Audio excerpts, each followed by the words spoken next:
જિંદગીમાં કામ પૂરા જ નથી થતા ને.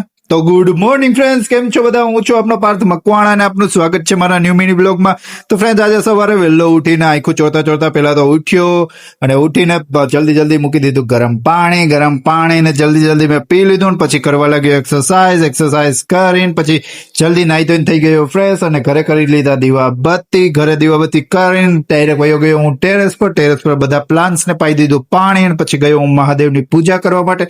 મહાદેવની પૂજા કરીને પછી ડાયરેક્ટ આવી ગયો ઓફિસે કરી સાફ સફાઈ કર્યા બાદ મેં કરી લીધા દીવાબત્તી કરીને પછી કરી દીધું લેપટોપ ચાલુ અને કરવા લાગ્યો હું કામ.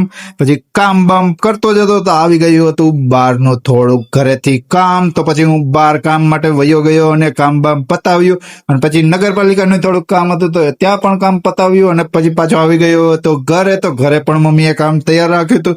કપડા બપડા સુકવવાના હતા તો કપડા બપડા સુકાઈ આવ્યો અને પછી પાછો આવી ગયો ઓફિસે અને કરવા લાગ્યો કામ. પછી કામ કરીને પછી રાત્રે ઈચ્છા થઈ ગઈ હતી ભવનાથ જવાની, કારણ કે ગરમી થતી હતી બહુ અને કંટાળો પણ આવતો હતો. તો નીકળી ગયો ભવનાથ માટે અને ભવનાથ કરી ખૂબ જ મજા. તો બસ ફ્રેન્ડ, આજનો બ્લોગ અહીંયા સુધી, મળીશું નેક્સ્ટ બ્લોગમાં. ટાટા બાય.